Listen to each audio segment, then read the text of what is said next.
silly season is starting. And one thing that happens quite often within silly season is people tend to spend more than they actually can. So in order to mitigate that risk, here is a couple of tips to help you save money this December holidays.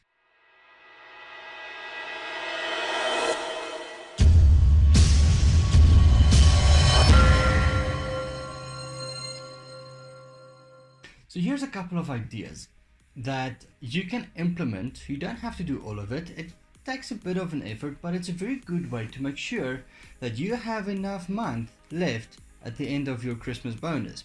So the first thing you should do is make a budget and stick to it. It's very simple. Put down a list of all the things that you plan on spending, budget for it. In other words, allocate a rand value to that, and then stick to that list. If you come to the shop and you see a certain item and you realize it's a bit more than you plan for it, rather go to the alternative, which is cheaper than spending the bit more.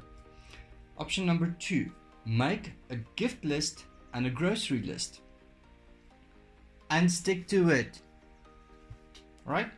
It's very important. The list and the budget absolutely means nothing if you don't stick to it. Option number 3, rather over budget and underspend. You are not a corporate department or a government ministry that is going to lose your budget if you don't use it. In this case, the use it or lose it principle does not matter. If you don't spend the money, you will still have it in your pocket or your bank account at the end of the season. Number 4, if you get a Christmas bonus, rather use the Christmas bonus to pay off interest-bearing debt, such as your credit card, clothing accounts, and the like. And then once you've paid this over, do not go and max out those accounts again. The benefit is you want to start saving money and you don't want to spend everything. It's a bit of discipline, bit of effort, but don't go and max out those cards. It'd be useful to use them. There's a lot of specials available in this time, but don't maximize those accounts again. Then, if you're an employer and you pay salaries, help out your employees by giving them maybe a 50% advance on their salaries, and don't pay them their entire Christmas salary after Christmas or before Christmas. Rather go in advance of 50% before Christmas and then 50% on the normal payday, which is usually the 25th or after. That way you're helping your employees with a bit of a cash injection so they can enjoy the festivities, but you also help them with the January blues, which I'll speak to in a moment, that's coming thereafter, by not giving them everything. You're essentially helping them being a bit more disciplined, but it's your choice. Negotiate with your employees and find out whether they would like that. That's a recommendation. Then January is coming, and in South Africa, January blues is a thing. It means that at the end of December, when January hits, a lot of people don't have enough money to settle their accounts and to pay their bills in January because they've already spent the entire December salary over the Christmas holidays. Now, this causes a lot of stress and a lot of depression, and a statistic shows that we have an abnormally high suicide rate globally in that time. Now, here's a very good tip. Prepare a budget for what your most important expenses are in January and keep that money aside. That will tell you how much you can actually afford to spend right now. Put that money for January aside. If you can, put it in a separate banking account. If you have a savings account, put it in there. My recommendation would be what is known as a 32-day notice account. Most of the South African banks have them. What this means is you put your money in a bank account, and then the week before Christmas you pick up the phone, you phone the bank and you say, hey, I'm giving you notice, release the funds. What happens? The money in that bank account, you need to tell them, you need to give them 32 days notice to say that I'm going to need this money 32 days from now, release it after 32 days. The benefit is you won't spend it, you'll have an increased interest rate, and it will help you budget and plan for January. The most important thing when making that plan is you can budget for using a bit of January salary. You don't have to put your entire December salary in a 32 days notice or in a savings account. But make sure that when you do plan on using some of January's salary, that you will be okay if January's salary is a day or two, maybe 5 days late. This has happened before. I've seen this happen, I've witnessed this, and that causes a lot of pressure on individuals. So when you put away a bit of cash for January salaries or January's expenses, such as back to school fees, it's a thing. School fees is a thing. Stationery, that kind of aspects for January, make sure that you have a bit set aside for that you'll be okay with your major expenses when they become due before your January salary gets paid in. Then it's silly season. You're going to see words like sale, special, promotion, and all of these all over the country in every single shop. Don't be fooled. This has happened every year. This has happened as recently as last week Friday when we had Black Friday specials, as well as earlier this week when we had Cyber Monday. People see special, Black Friday special, Cyber Monday special, and then they don't know what the actual price of that item is, and then quite often they spend more on an item than they would have 2 or 3 days later or 2 or 3 days before. The purpose of using those words is to elicit an emotional response from you, the buyer, and in such a way make you part with your hard-earned cash. My recommendation is to know what the usual standard prices are for the items that you are going to buy in your list as above per your budget. You will also know the difference that when you walk into a different shop, let's say you walk into Spar and you see your favorite coffee, which is usually 100 Rand, now costs 70 Rand, you will know that's a good price. And if you need to buy coffee, you will know to buy it at this shop instead of the other one where you might usually buy. Know your prices. Now here's a tip. There's a website called pricecheck.co.za. I'll link the actual website in the description. Maybe I'll also just add a quick link here or add it in here as a text or as a header. That website gives you an up-to-date comparison of what the prices for those items are. They even have an app, so you can compare this item at this store, that store, or the third store, and you will find out where the best items are. They have a very cool function known as a barcode scanner to then compare those items at the different stores throughout the country. So that's a very good option to have. Then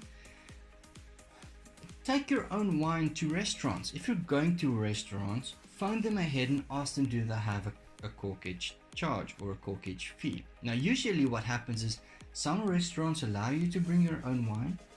Other restaurants say you can bring your own wine, but you pay 20 bucks a bottle or 30 Rand or 50 Rand per bottle that you're bringing into the restaurant that you're drinking. And if you bought a bottle of wine for 75 Rand and a corkage fee is 50 Rand, you're paying 125 Rand for drinking that bottle of wine with that restaurant meal. But that 125 Rand wine that you have now paid might be on their menu for 200 Rand, and in such a way you have essentially saved 75 Rand. But in some cases the corkage fee is very high and the wine is relatively cheap, and in such cases it would be cheaper for you to go to the restaurant and just buy the wine there while you are having your dinner. The simple principle is phone them ahead of the time, find out do they have a corkage fee, find out what it is, make a quick mathematical calculation. It's very simple. If the wine plus corkage fee is less than their wine sold, you'll be in benefit. If it's more than their wine sold, rather just go and have it there.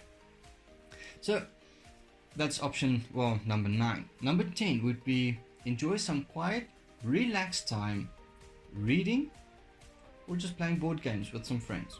You'll save on electricity, you'll save on activity costs and fees, you'll save on additional food and beverages and snacks that you would buy if you're going out having activities. So why not just have a relaxed, quiet time at home? Now, I'm not saying do not go to enjoying your holiday activities at all. What I am saying is incorporate some free activities. If you're going to the coast, go for walks on the beach, or just go to the beach, but don't go and spend money at the beach. Just go and relax. If you are staying at home, just relax, read a book, get some board games with some friends and family together, and just have some quiet free time at home. If you are traveling, first of all, I hope you travel safe. Second of all, there is a very basic principle of money saving that Eskom did not implement, and that's a thing called preventative maintenance. So if you're traveling, make sure that you have your preventative vehicle maintenance up to date. What this means is make sure that your car is rather serviced before you go than after you come back. If your vehicle is close to the service interval, do a calculation, find out if you're going to exceed that service interval while you're down at wherever you're going. Say you're going down to the coast, while you're there, if it's going to happen there, book for it to be there. But if it's close to that, rather book for it before you leave than after you've come back. Check your tires, check your oil pressure, and your basic vehicle fluids other than fuel, because that will have to be added often. The principle is you would rather have a safe and reliable vehicle on your way down to get stuck with a breakdown while you're at your destination, or worse, while you're on your way to your destination. A breakdown can get very expensive. So rather prepare for that and don't neglect your vehicle maintenance. Option number 2, if you're going away, make sure your locks are in good condition and everything is locked. Make sure that you have switched off as many plugs as you can. 2 reasons. Eskom will be very thankful for that, because people tend to consume a lot of electricity. So you won't be using electricity. Eskom would be thankful for that, and you'll save money in that way. And the second reason is your insurer would be quite happy, because if you're living in Gauteng, where I am, this is thunder shower season, and if lightning strikes nearby, you could blow up your electrical appliances, and that's then an insurance claim. There's going to be an excess for that. So the very simple principle to prevent that is to switch off your plugs and unplug all the devices that you are not using. We have the habit of, if we're going away, to unfreeze our deep freeze, to thaw it out completely, and then when we come back we wash it. But in order for that to be possible, the deep freeze obviously will have to be empty. It saves on a week or 2 weeks worth of electricity on the deep freeze and the fridge. It saves. Also switch off your geyser, no electricity used there. So these are a couple of tips if you're going away. And if you're staying home, use this time to do some maintenance and cleaning of your home. So that's it. My name is Jacques. This is Pretoria Accounting Services, and these are a couple of tips to help you survive this silly season. I hope you have a great one. If you're going away, drive safe.